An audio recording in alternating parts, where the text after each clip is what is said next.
And welcome in, everybody, to another episode of the High Low Sports Podcast. We appreciate y'all for joining us here on this Wednesday evening, or if it's one of your favorite places to listen to podcasts later on in the week. It's always a pleasure to hang out with you all and talk about everything going on in the wide world of sports. Today, we're going to shake things up a little bit. As you can see, there is not a Kelsey directly next to me, and he will not be joining me for this episode. He is unable to make it for tonight, but have no fear. The man, the myth, the legend, designated football guy, the best mustache you will find in the Continental 48, a very good friend of the show, and one of the smartest football human beings I know, and one of the smartest human beings general. Our good friend Zach Keilman is joining us today. Zach, thank you so much for joining in. We appreciate having you with us. Hey, I don't mind, and I'll throw in a thing pinch hitting wise, but I'll jump on in. Hey, look, Tokyo Series was yesterday, but football's around the corner. Yes, even in spring. Remember, folks, it never stops. That's one thing I always got to tell people. It's 24/7 anymore, 365. But yeah, doing good lately.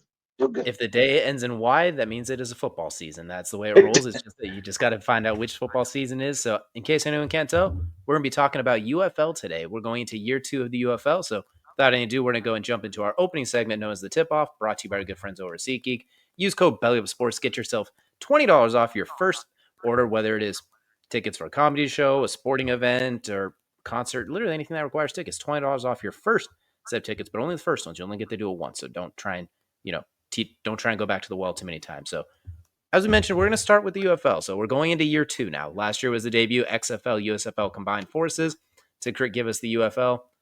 How do we feel about this? I want to ask you first as the expert, how do you think that first series went? How did you think last year went overall? Because as I look at some of the numbers, 32 million total views, I think, give or take less, which was like a 23% increase from when it was USFL and XFL. So how do you think that first year, by the way, it was, and they averaged 1.5 million viewers on Fox, 34% increase, 32 unique million viewers. So I'll get the numbers right before I get yelled at. But how do you think that first year went?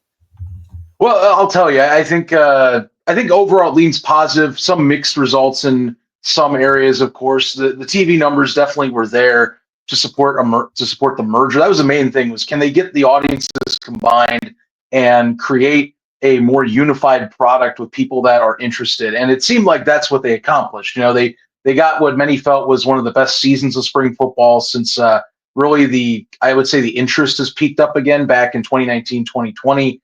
Kind of that era with the XFL and the AAF. So, they got the talent down right. I think got the viewership down right too. The networks are strong for what they have, with ESPN and Fox obviously being in their corner. So a lot of positives, I think, on the TV front and I think on the viewership front. The stuff that's really, I think, taken up so much of the offseason conversation, and especially what I think dominated at the end of the season's conversation here, DJ, was absolutely the attendance figures. With a league like this, it's a single entity. All these teams are still owned by a conglomerate of Fox, Redbird Capital, Dwayne "The Rock" Johnson, Danny Garcia, and then apparently an interested party in Disney in some way that I still am kind of trying to figure out, but I know that they are involved actively with this whole thing. So you are still considering that they have to find ways to generate revenue elsewhere. And it does help that the TV companies own it to where they can bring in some ad revenue directly back into their pockets. But, they still need to figure out how do we get people's butts in seats and also bring in investment dollars, which is the other thing. They still need to find people to buy these teams at some point. So positives in the right direction for the investment front because the numbers keep going up. You hopefully keep convincing people, hey, you sure you don't want to jump in on this? It's really should be a pretty, I would say, less expensive option to get in on pro sports. But time will tell. The TV's in the right direction, though. And honestly, that's probably the bigger metric that they need to focus on is making sure that those numbers stay consistently on a regular high so that they can keep trying to sell this to people. Absolutely. That's kind of you kind of covered a lot of what my next question is going to be, so we're going to kind of dip into that. But I was able to go to a DC Defenders game and in the atmosphere, it's a really good atmosphere, but like you mentioned, I think they need to find a way to get more people into those games just to get more people there while keeping the TV numbers as well. Do you think, is there any strategy they had to maybe try and they've heard that maybe they wanted to get people in seats, or is that something they're still trying to kick around? Well, I think what they're doing this year, and they kind of course corrected from their merger plans, is you notice there's a lot more focus if you follow their social media and kind of PRs that they've dropped lately, that they want to get back into local markets on the ground. So with a lot of sports in this level, and I know that, yes, the UFL is professional football, I have to say it, but for the scale that it's compared to, it's going to be more compared to say like a minor league size in terms of like, what level you're talking about. Because it's a lot of players that are trying to get to that next level as well that I do regard as great athletes, but they are still trying to get to the NFL at the end of the day for many of them. So with a lot of minor league sports, you do need to be or more minor league esque in this case, you do need to be in market and you need to be really hitting like on the ground and kind of being in the faces of folks, just making sure you're consistently there in the communities that you're in. It's not like the NFL where you have kind of several decades to over 100 years worth of goodwill. You're the top product or anything in this. You have to be more active and you have to take an extra step in efforts to be there. And they didn't really do that last season, mainly because they were merging. The USFL did that for a good chunk of their 4 hubs, but when they merged, they took those teams and they flew them out from Arlington, Texas. They're still doing that this year too, by the way. But unlike this year, last year they would fly them out.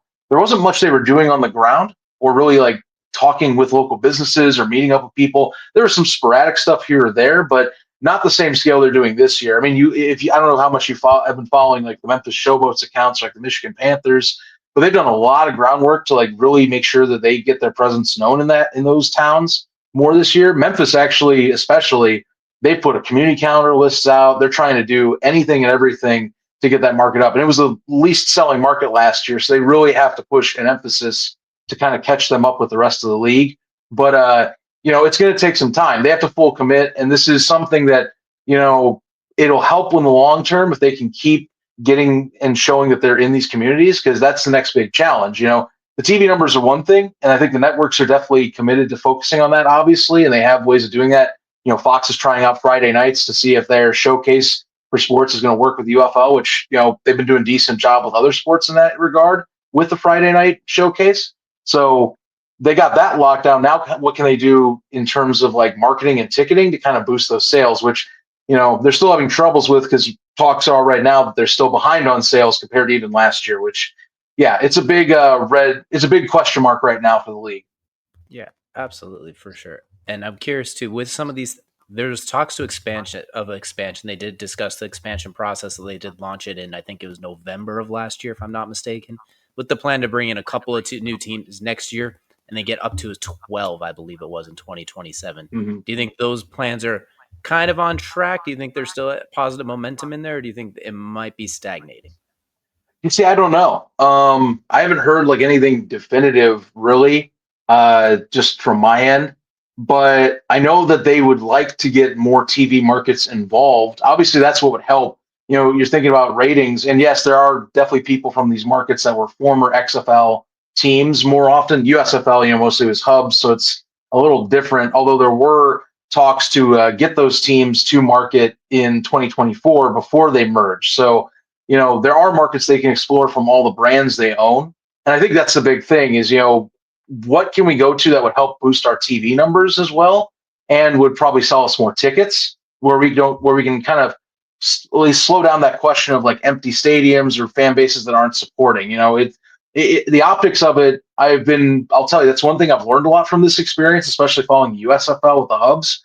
The optics of fans in the stands cannot be understated for anymore. Like I used to think that it was more like people will tune in and hey, it's just football. People come and you go and want to check out the game, but the more you talk to a fan, you realize they actually surprisingly get turned off by that. Because it just feels like people don't care. So I think that's part of the equation. Is yes, you do want the TV numbers. Like there are some great markets out there. Seattle keeps being brought up all the time, and honestly, I understand that there's still some residual deals from the XFL days that they can still capitalize on for a few of these markets too.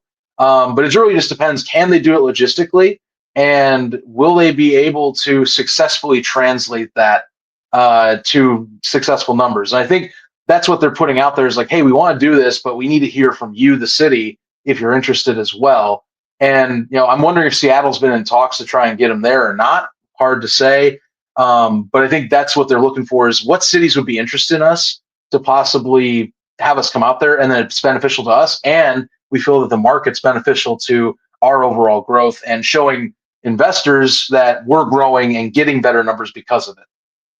I do hope Seattle works out because A, they deserve as many sports teams as they can get after losing the Supersonics. and B, they have done really well with teams like the Kraken, and those different ones as well. They've been positive out there, so I do hope that one works out. But Yeah, and I mean, a lot of people defend Seattle even in 23 because there was a dip in tickets, but a lot of people talk. They got a lot of late night games out in the Pacific Northwest, so the ratings were a little off for some of those games. But also, like something else, and I bring this up a lot, is that because of you got more sports interest in the spring than compared to like 2020's iteration. The Kraken didn't exist back in 2020, so hockey being there is a complete new ball game to kind of compete for that sport interest out that way. But still, drawing 15 to 20K fans, even with a major league team in the Kraken existing during your time frame in the year, that's nothing to slouch at. And also the fact that you supposedly do have a stadium deal in your back pocket for at least another year. That's something you don't have to pay for, that I understand, which is a big deal. Like any less expenses you have to go with right now when you're still trying to like cement yourself. I mean, I'd take that if I have a chance. I think the other question I bring up, DJ, which the more I've read into this, maybe it's not as big of a deal as I used to think of, was what about the travel costs to go to the complete opposite coast? Them being based in Arlington means they get a huge airport hub in Dallas to work through, so it's kind of it helps. But I used to think it'd be more expensive to get to Seattle from there, and like I've heard that's maybe not as much the case. So really, just comes down to, do they want to pull the trigger and do it? And if they're doing it, can they do even amount of teams? You don't want odd amount of teams, personally. You want even, especially for these conferences. So I think 10 or 12 is the optimal range. 10 maybe seems more realistic. I don't know if they'll jump to 12 next year if they have a chance. Like, that's the thing, if they want to do it. it might not make the most sense. But if I was going to add two teams, what I'd love to see, obviously Seattle, then throw in like Los Angeles, Sacramento, Portland, another West Coast team to balance it out in that way as well. Get more of those later night Pacific time games, and then more or less you balance out what's the word, like viewership field. If that makes sense. You have Mhm. two teams on the West Coast to attract. So do you think that makes sense, or am I just kind of talking out my butt right now? Well, no, so my whole strategy is, I feel like if you do West Coast, you should do two West Coast teams. That I would say, for the travel and kind of like to kind of ease some stress of those travel concerns, especially for the players and personnel that have to go and do that on a regular basis, or a somewhat regular basis. It'd be nice to kind of have those teams. And also, less important, although I think the league wants this more, is wouldn't be bad to have markets you can maybe get diehard or some fans to kind of cross travel to. It's a little harder with a size league like this because they're still early in growth, and now that they're merged, they're trying to kind of establish and grow in market more. But like, it wouldn't help to have something somewhat close by. I don't know if that's going to happen in this case. I think more so they're trying to find markets now, that the more I've like followed this, that I think they just want to get markets that help them the most financially and most like analytics and like TV numbers wise, is what I'm feeling like. So, and also what deals you might have in your back pocket, because like I would prefer Seattle, and like a lot of people bring up San Diego, but they don't really. I don't know what they have in San Diego. Also, you and I may know this from just talking sports business. Workers' comp in California is insane, and that would have to be a hurdle you would have to consider any market you go into, is some of those other factors. But that's the whole part of a business when you're doing kind of a startup and you're still not fully in the green. You're still debating, what do I choose to lose on at the moment, until I can find what I need to get to that, profit margins or profit making at some point. Might have to change that. Instead of the California team, we're going to drop into your neck of the woods, right into the Phoenix, Be Arizona area. nice. You get a I similar would idea. love. I would But love it. I'll take it if they do it, and I'll survive getting a crispy tan out there for a game or two. So, hey, you know, it's just a light coating is all you need for the first time. Then after that, you're good to go. just a We've gone through spritzing. just don't forget the SPF 150. So Yes, yes. we've talked the state of the UFL. Now we got to talk about the actual game itself too. We got to get into some of it, because they did have their UFL draft. Number one overall, Mhm. Jason Bean, quarterback from Kansas, also on the Colts practice squad, going number one to the Memphis Showboats. What's interesting about this, I kind of hear your thoughts on it as well. So he's on a practice squad of an NFL team. Chances, like, he's kind of a preseason superstar, which is why they took him as well. Because if there's a chance he can play, that means they get his rights. Is that something that's a little more commonplace? Like, they want to spend that pick just so if they're a fringe player, quote unquote, at the NFL level, it's like, okay, if he doesn't make the NFL, we got him, yay. So is it like an insurance pick, or are they were really hedging their bets, like, oh, he'll be back? Or I'm just kind of curious. Can you tell me how that works? Yeah, so teams have over the last several years when this has become more common, the USFL did their own collegiate draft to kick things off. XFL did the same, and the UFL continued that on, with their own merger. And one thing we've learned through this is that a lot of these teams they're more often just wanting rights to players. So in case they become available, that they can offer them a contract and say, hey, if you want to join us, and we really want you, we have your rights ready to go. You can just sign day one and whenever the league year kicks off, you're free to join up with us. So you can hold on to those rights. Now, I don't know how long the period is you can hold on to rights for, per se, but a lot of these times, we're seeing guys even more this year than last year that are like, they try and get into training camps or like OTAs. Maybe they don't stick early and they kind of feel out their opportunities for a few months and then finally sign on. And those are draft picks. So, there's this year is a lot more than even previous years that we're seeing actual draft picks that are taking the jump this time, which is a trend I think the league wants to see is that, they're looking for that player that, hey, maybe you're not going to make like a starting roster, but with us getting you on our roster, you could be a star here, and then that would help you out.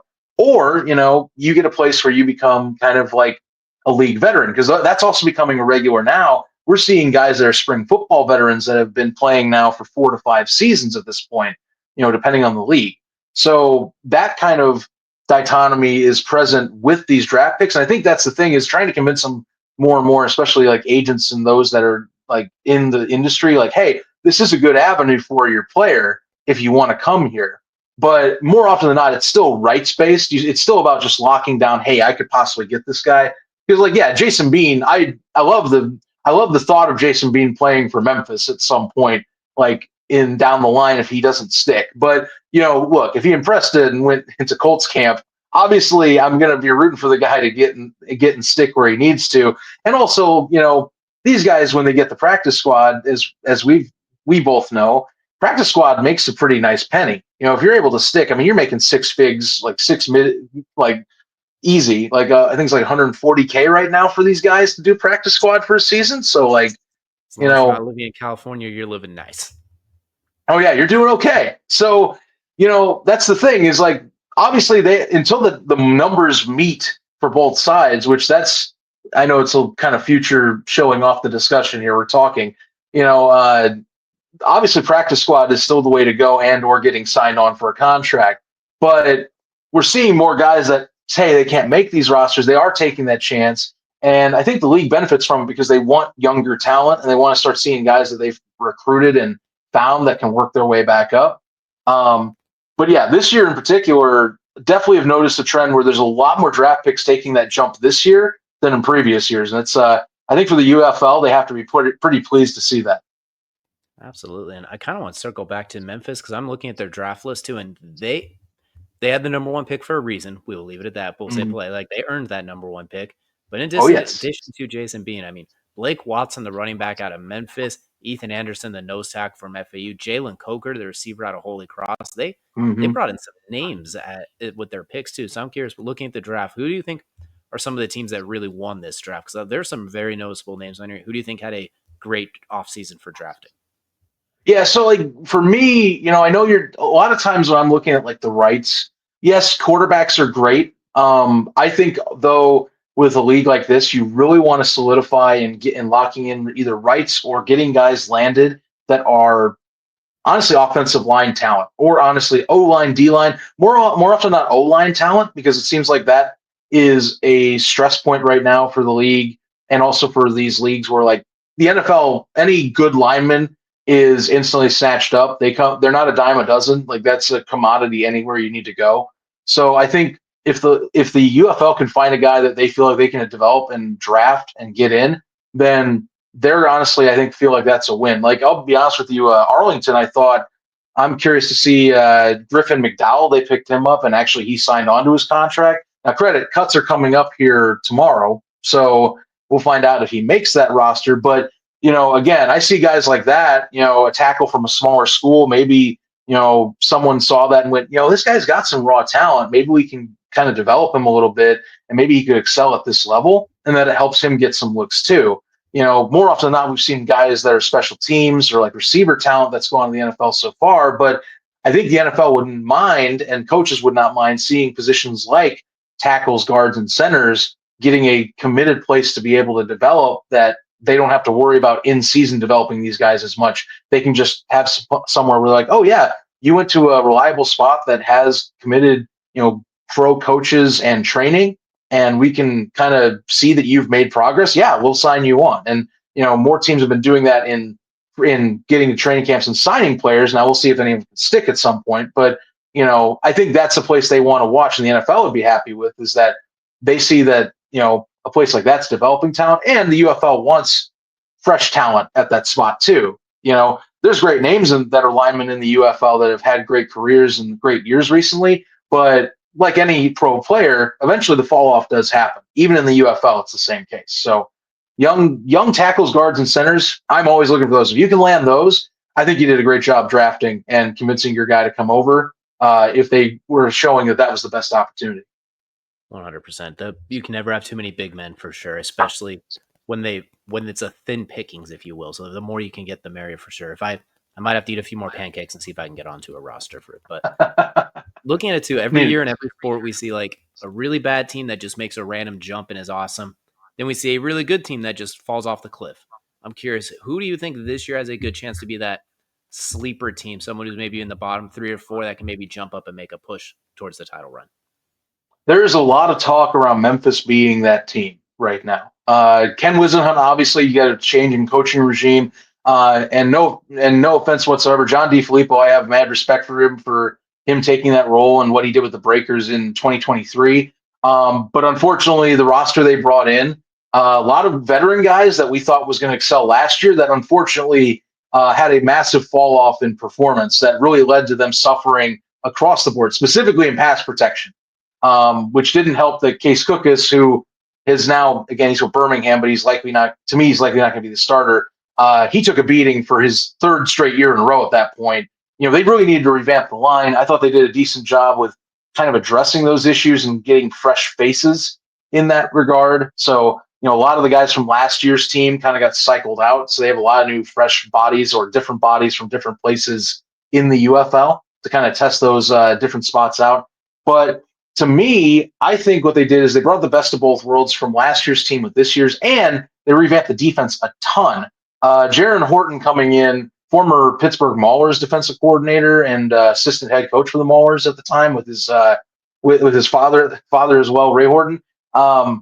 He's coming in. I think he'll be a boon to that entire staff. There's a reason why they got to the USL Championship in 23. It was mainly that defensive presence that with the Maulers. They brought a lot of key players as well that were veterans with the Maulers as well. Again, some of them, we have to see what cuts happen. But, I'm looking at guys like Bookie Roberts, Nasir Player that are coming in, Mark Gilbert being brought in, who's one of the best corners in spring football the last 2 or 3 years. They got a lot of great talent on that defense as well that I'm looking at. Eli Walker's another one I got to bring up. Great safety in this league too. But also on the offense, they brought some of their great talents back. And I think they brought a quarterback room that I could take either one and wouldn't mind. Sure, they traded for Quentin Dormany and he did get let go. But trading for EJ Perry, I thought was a pretty good move. He was going to be possibly locked out of the Panthers roster. From experience, they have a great choice right now, Bryce Perkins or Danny Etling. But Perry had a possibility of not even making that roster as a starter or a backup. And I think he gets a legitimate chance to get that starting job. But Troy Williams, who, I think to many people, they like him because he's been consistently a solid presence as a QB. I think he gets a chance to have a better line this year. But I also think with the familiarity of the former Maulers players that are coming on with him, like, say, Isaiah Henney, who they signed on recently, that could be a big boon to what they could do offensively. So either choice, I think, is not bad. EJ Perry, to me, has a lower floor, but he has, I think, possibly a higher ceiling than Troy. Troy Williams is more steady, which then allows Horton's defense to kind of take over games, which is what they did in 23. So I think Memphis, to me, a lot of people feel like there's a lot of potential. Plus Ken Wisenhunt being the quarterback guru that he is and getting a second chance to kind of do offensive work. I think a lot of people want to see what he can do in a league like this. Mike Nolan, for example, is like what I think Ken Wisenhunt could be this year. Mike Nolan, a lot of people kind of realize he fell out of the NFL, comes over to the UFL, and then him and Steve Kaiser turn the Panthers around. Now they're considered one of the top dogs in the USFL. I feel like that's what Ken Wisenhunt can do with this team. Just him getting a fresh start and somewhere where you can just kind of, wipe clean like any NFL type of talk. On the flip side of that, if we're talking teams that could take a tumble, I mean, I don't feel confident in any of the XFL ones really. Quite frankly, I'm going to stick with the USFL and my own team. A lot of people are kind of, I think, some are on the fence about Michigan. Um, I'm not. I'm bullish on Michigan being good. I think it's going to be between them and Memphis for the second spot in the USFL conference, honestly. But one thing we saw last year with Memphis, and I'll bring it up again because I just brought it up now. Just because you have a lot of your main roster returning does not mean success. And I think a lot of people are wondering how much potential fall off there could be if this roster does not have the same performance level that it did a year prior. I'm bullish that it's going to be a good roster again. They made improvements in key areas. Specifically, they got even better at receiver. I think got better running back on the offensive side this year. And I'm expecting, I think, better offensive production with a defense that still should be just as tenacious as last season's. But with Memphis, I think making so many changes, I feel like that's where it's going to be maybe the difference. I don't trust Houston to be a riser. I know like they made some moves, but I still don't trust CJ Johnson's coaching pedigree whatsoever to make the right call in a game. So Michigan to me is the most danger, I think, for a fall off, honestly. If not them, maybe San Antonio, but that's going to be contingent on how good DC is. Now that everyone's like, well, Abram Smith's healthy, it's like, okay, well, how big is Abram Smith to getting wins? We'll find out. But that's kind of the only argument right now with DC is like, oh, Abram Smith's back and they made a few changes. It's like, all right, I don't have as much confidence in that being a fall off, but time will tell. I'm glad you mentioned DC because that's where I was going with it next. I was fortunate enough to attend one of those games last year, and it could just be the rowdy fan. All it takes is one to get it going, but the steam on Barlow had kind of run out as the head coach. It felt like a lot of the fans they were out on him. They were done. They weren't feeling it so much. Do you think his seat might be a little bit lukewarm if they can't turn it around, or maybe a little too early? No, I think he's fine. I know they had a fall off last year, but I feel like it's fixable. Yes, they did go back to Jordan Teamu, and I know that's more familiarity, so to speak. They brought Abram Smith back healthy. Hopefully, he's going to be similar to what he was in his 2023 run of terror that he had. I think really it's going to come down to, can Greg Williams adjust better as a defensive play caller? Because last year, compared to 2023, there were a lot of baffling miscues that he made as a DC, which shocked me. But it was mainly old tendencies of him being over aggressive in terrible situations. So, that's one thing we'll have to watch out for. I'm not saying that's going to be something he breaks, but it's clearly something that he has shown he likes to stick with. But I think for the defenders, really, Barlow shouldn't have a hot seat. I think he'll be fine. Quite frankly, I think that the XFL conference with him getting another year back with some guys that he's bringing back along with some new faces, I think it's going to be more competitive. And quite frankly, I think with the Battlehawks, a lot of people I think have St. Louis or San Antonio at the top, but I think St. Louis, with them having McCarron gone, is Max Dugan the guy? Can he show up and play? Or is it Manny Wilkins? Or is it Chavon Cordiero from San Jose State? We're about to find out. Cordiero's a draft pick too, QB, so I'm fascinated to see what he can do if he gets the job. But yeah, I think with the XL conference being kind of more wide open, I feel like I think Barlow's fine. Really, it's CJ Johnson that's the main one on the hot seat. Like, he has done nothing in his tenure with either league to justify his spot at this point. And even there's some rumblings over in PFN that suggest that he may be he might have to rely on a good season to keep his job, is what I understand. But, we haven't really seen someone get fired. We've seen him leave. We've seen people decide they want to, be done and part ways. None of them have been fired by by any of these leagues yet. So that's the next thing. How do you determine when a fire is happening? Because you're mainly just providing for a team. You're not really providing for an owner. The owner is everyone else's owner. So, but I think for that market, I know they're tired of seeing him.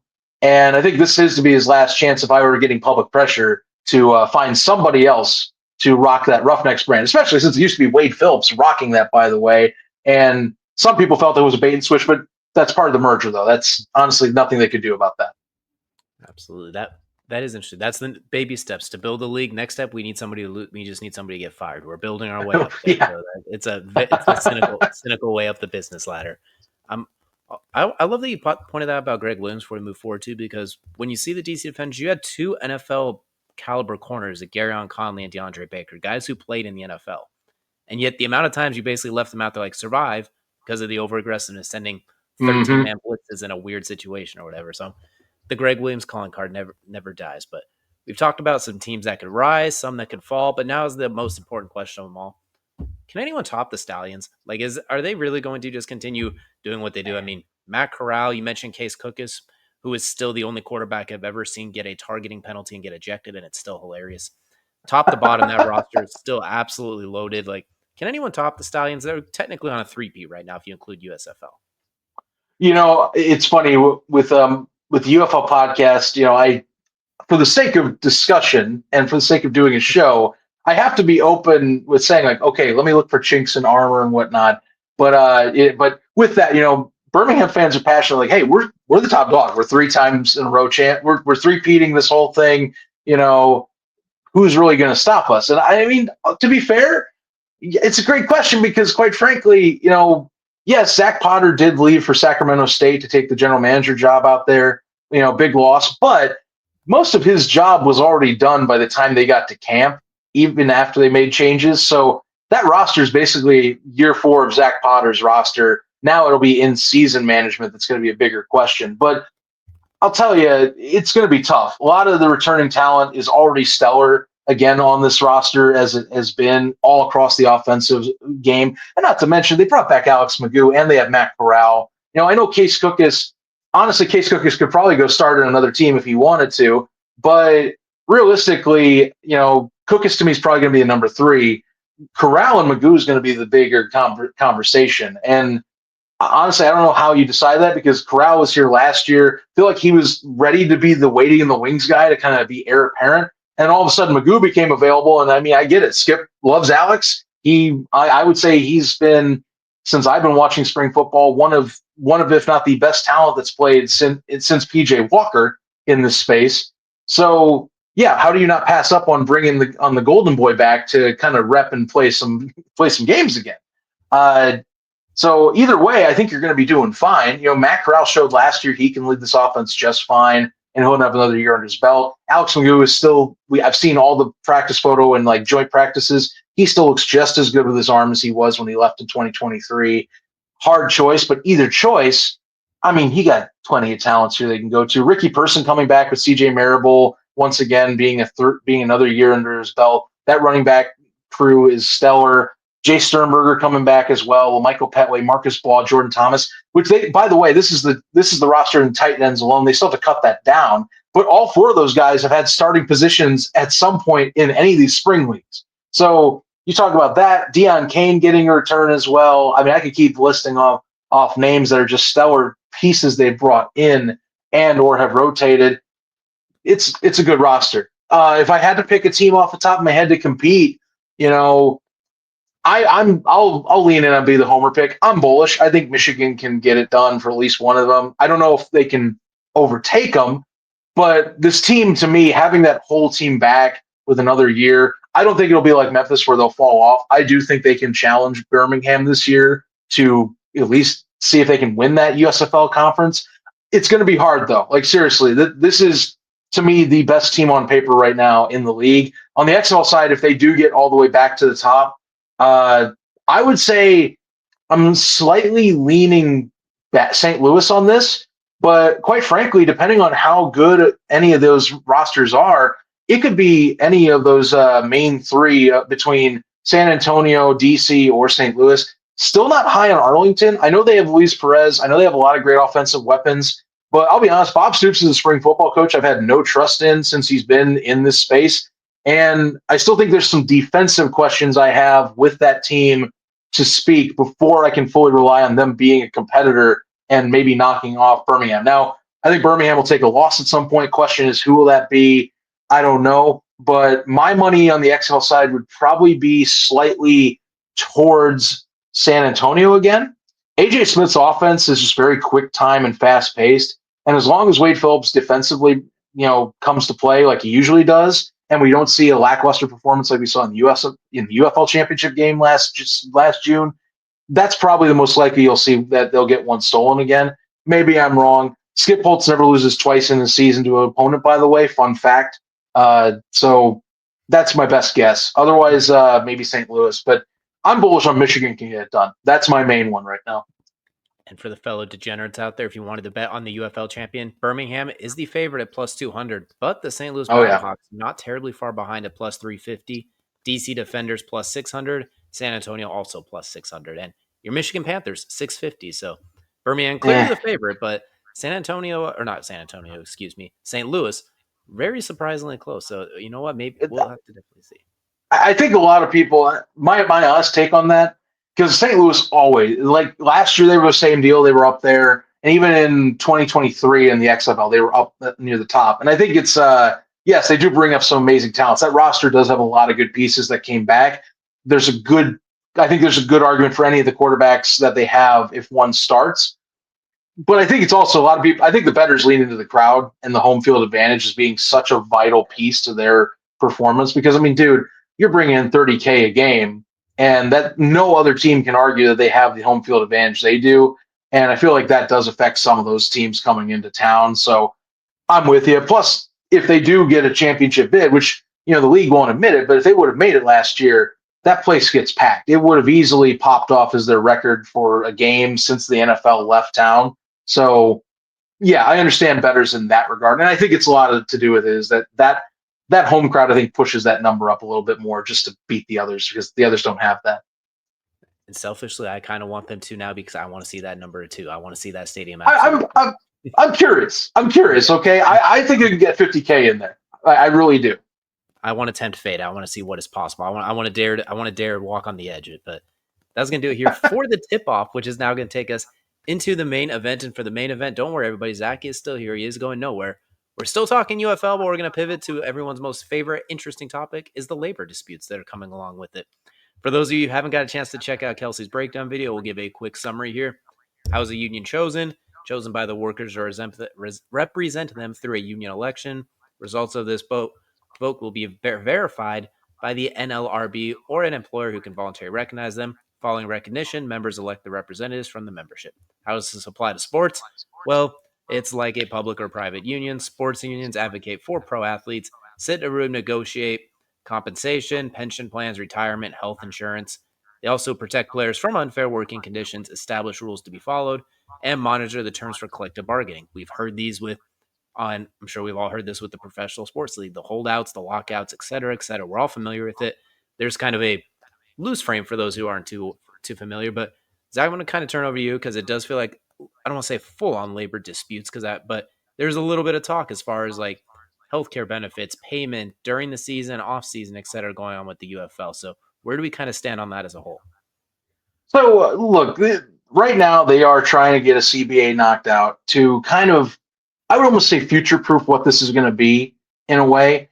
And one of the things you touched on right away, yes, the pay is going to be part of the CBA. And I know Kelsey's breakdown did a great job. Honestly, I've learned a ton from Kelsey on this subject, kind of double-checking my own facts on this thing. Because I know some CBA details. I've worked in a union previously and gotten some knowledge, but I don't know everything. But what I do know is that the big debate right now, there's pay, but there's also the healthcare. The healthcare is a big deal. These players, they play 10, possibly 12 weeks every year in a season.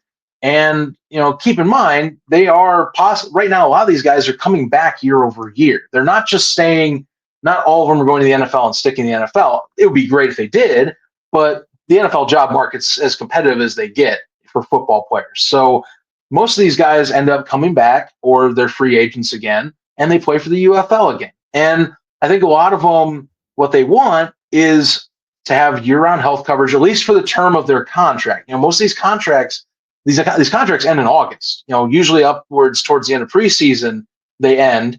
So by that discretion, you would think, okay, well, say I had a later season injury or massive injury during the year, and I need follow-ups or I need follow-up approvals and kind of analysis on something. Like say you have a massive knee injury.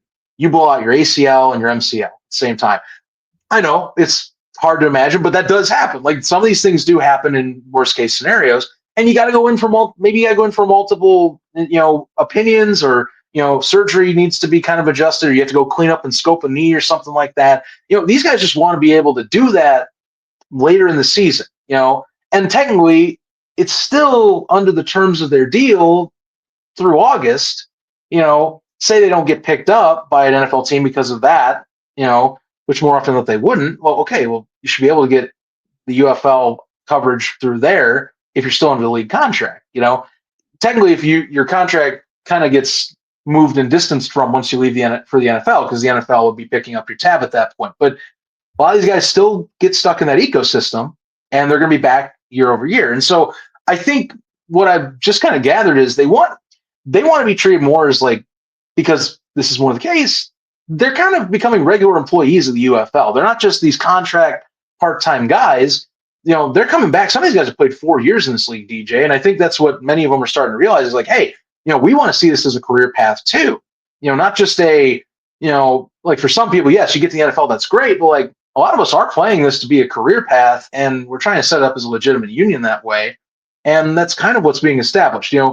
Pay increases are one thing, and that's one thing I know they're really trying to hammer home is figuring out how do we get to that realistic goal while also building the league up in the near future. But the health insurance coverage and some extra benefits, and insurances of benefits, I think is really what they want most of all, and I think that's going to have to get figured out. I know Daryl has recently talked to reporters saying that, they feel like they're making progress. They understand the stakes, and he's very confident that there shouldn't be any issues getting this done. It's about finding the right deal, just like any CBA.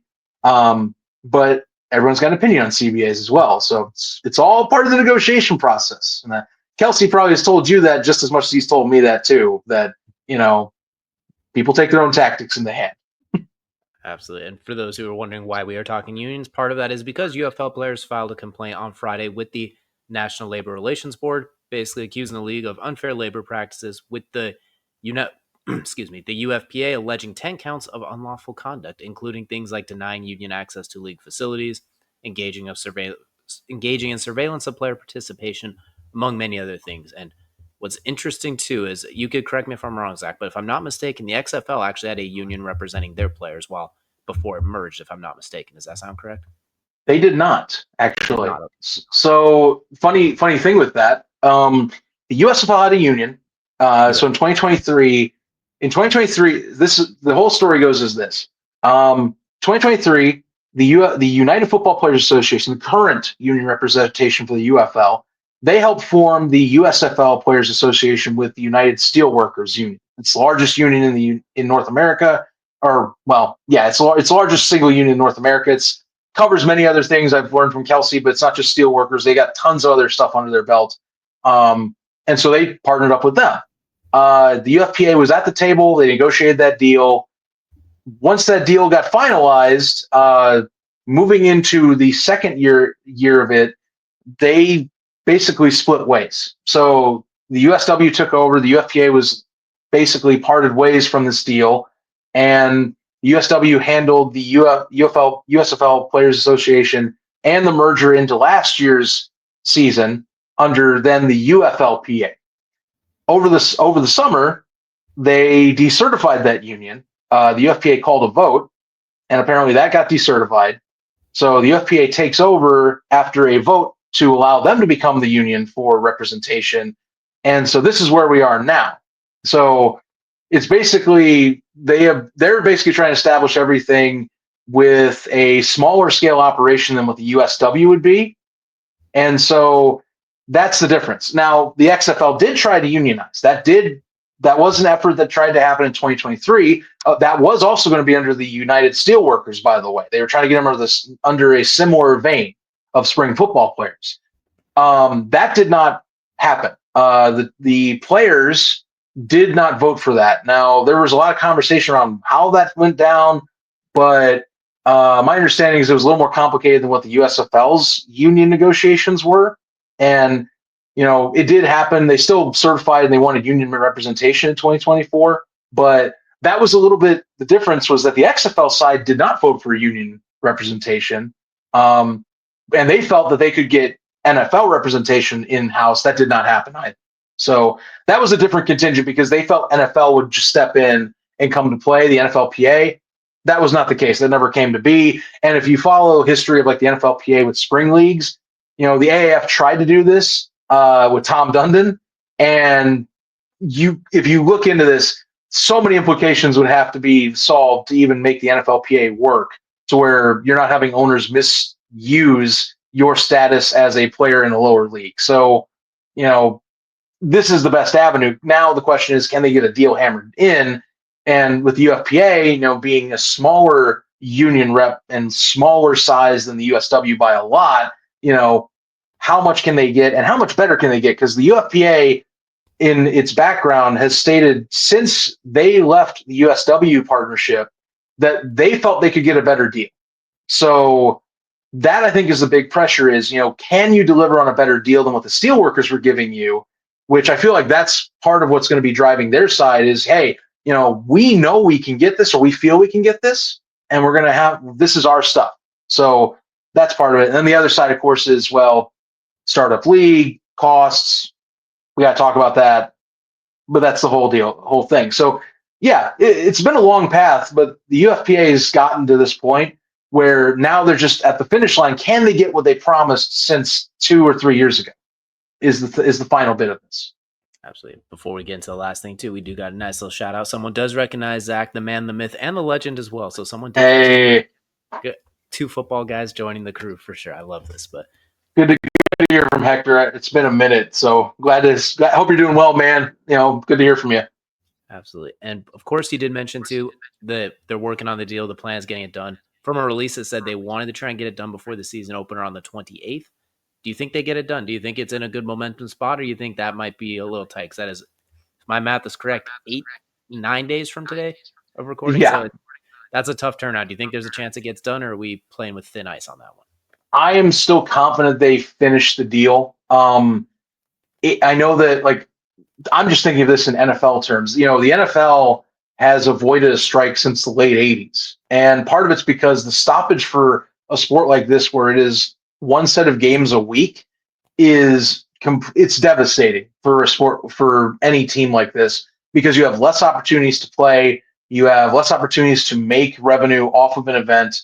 And, with the UFL, you can't really reschedule this. I mean, you're already kind of at the mercy of limited availability for venues as is. I mean, you see it with the San Antonio Brahmas. They're playing only 4 home games this year because of availability. You can't risk, and credit, most of their schedule's back end with the home games, but still, you don't want to risk any events being lost. And I think for the UFL, they really need to have those events up.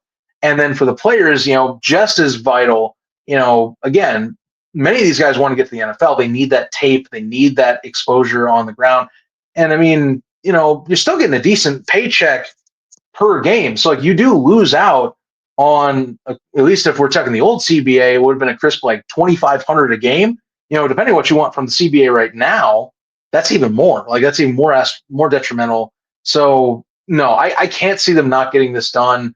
I feel like Kelsey put this best to me. We've discussed this behind the scenes, and he can jump in another point with this. But I feel like a third party at some point is going to have to get involved, or maybe has already gotten involved, to where they can try and hash this out and go, hey, here's a middle ground we feel like you two should look at meeting. Because if it's that far apart, like some people have in the biz have claimed, then at some point you need to discuss when you have someone that views this from an outside perspective. I can't see them not getting it done. The fact that they already are trying to get this as a startup biz and prove themselves at this stage, it's vital that they play a whole season and remove any optics of having a shortened season. And then also, you don't want players having to sit through this too. So yeah, Daryl was confident, again, in a recent interview, he was very confident they would get this done, and that he's kind of ignoring some of the outside noise about this discussion and is seeing more what's happening right now. It's just, they just need to find a middle ground. That's the thing. It's an organization that, is still young, wants to make sure that it's not, not taking too much of a cash loss really at this time, or trying to mitigate those losses, while you're also looking at a player side that's going, hey, wait a minute, we did cut down from 16 to 8 teams just last year, and we have more media partners or ownership to spread cost on. So shouldn't we be able to spread this a bit where we can also get a little bit more, I guess, almost a bedrock of like place to go and more full time feeling of status. So that's what you got to meet up with. I think they'll get it done. I would be baffled if they get into week one on Friday and they say, sorry, work stoppage. Like that would be so devastating if it happens. And that's for both sides. Both are losers here. There's no clear winner for a stoppage. They both take a massive loss if come Friday they lose a game. Friday the 28th of March, that is. I said this is the situation where it tanks both simultaneously. They both have the anvil tied to their feet. So I agree. I think that's something. Mm-hmm. This feels like a Friday night, 5:30 p.m. news dump in the makings right now. Middle of March Madness, middle of it, where they can just get it pushed through quietly. Is where whichever side it ends up leaning at. Maybe the third party is already involved, like you mentioned, but it feels like it's just bound to happen. It's just a matter of when, and let's add a little bit of tension to, because what's life without a little bit of tension? But let us know down in the comments what you all think of the union dispute with the UFL. And if you haven't already checked out Kelsey's video on our YouTube page, goes in very in depth on it as well. But that's now going to take us into Kelsey's favorite part of every show, and that is, of course, crunch time. And Zach, for crunch time, what we normally do with this one is you get a few minutes to sound off, whatever you want to do. You have a complaint, you have a hot take, you have something you want to chat about, you want to complain, or you just want to spread joy and sing fa la la la without getting us copyrights. Whatever you want to do, the floor is yours, good sir. This won't be as much sports, but I will hold the floor here on something I'm a little. I don't know. I like this on the side. I actually love animation, like side and like animated films and features. And one thing I'm going to go check out this week is the Looney Tunes film, When the Earth Blew Up. So if you've been following that story in any media, that movie kind of got canned by Warner Brothers and was basically put on its deathbed until it got saved. It's a 2D animated film. 2D animated films don't have much stay in Hollywood anymore. And I know this isn't sports, but this is what I'm going to use for the crunch. It's been my thing I've been thinking about this week is, hey, these projects, go and support these things. It's pretty cool stuff what animation is and what the art form is. And it's actually led to now that interest leading to Warner Brothers selling rights to another film that has almost been put to death. But I don't know if you heard of the film Coyote versus Acme, but it's a live verse with animated part adaptation where Wile E. Coyote goes to court and is trying to sue Acme Incorporated. So that movie is going to finally come to the light of day. They just had to deal with the same company that did the Looney Tunes film that's out now. So I don't know. Support these projects. Like that's the thing. Like Warner Brothers in particular and others, like the animation industry, kind of gets shafted a lot. I don't know. It's a great medium for artistic expression. Honestly, also if I'm tying this to football, there's a great series I love called Gridiron Heights that does animation every week for Bleacher Report. I don't know if you watch it, but they do like spoofs of the league every week during the season for the NFL. Great stuff that Bleacher Report does. And while it's more simplistic stuff, it's fun. And animation in sports is also a thing too. You should check it out. But yeah, go and support that ticket. I think you'll have a good time. I'm going to go buy one and watch it later this weekend. Absolutely. And by the way, Zach, we're going to need more food reviews and drink reviews in the future because I'm really missing out on this. So I need you to bring those back. Yeah, I do need to pick a soda. I actually, or a drink. I do have one I'm going to probably pick up here shortly. I found that this company, Rise Energy, they have a collaboration with Kool-Aid. And I found they make a tropical punch one. I tried that one out recently. I'll have to pick up another can. It tastes exactly like what you remember from Kool-Aid making it at your house. I'm not kidding. So I got to go grab that. That'll probably be my next one. Otherwise, there's some sodas coming out that I just got to grab one and try it. It's a whole time thing. But out for you soon, my friend, very soon. That's all I needed to hear. And for those who don't know, Zach, where can they catch those reviews as well as everywhere they could follow you and all the stuff that you work on? Because you are a busy guy. Yeah, all over the place. My best advice: follow me at Zach Keilman. So ZachKeilman. Mostly on X, but I mean you can find me on Instagram or Facebook or wherever you want. Just talking about football. Arena football is the big ticket for me right now, along with getting ready for the UFL season. By the way, podcast wise, follow me at UFL Podcast for the United Football League podcast show we do every week now. Spring Stock 4 is coming up March 28th.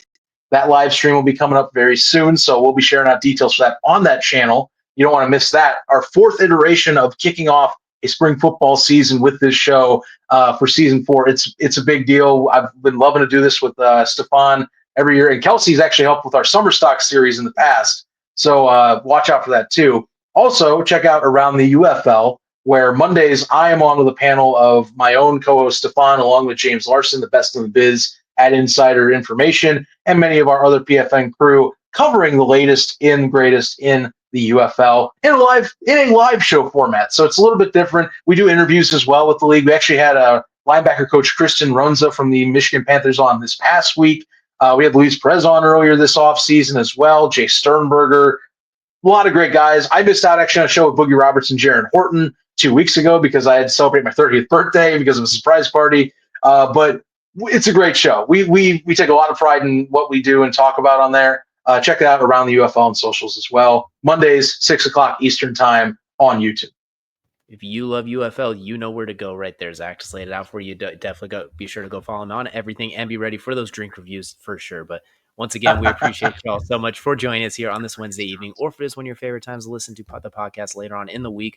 Hopefully, you'll have a great rest of your week, and we will see you all again next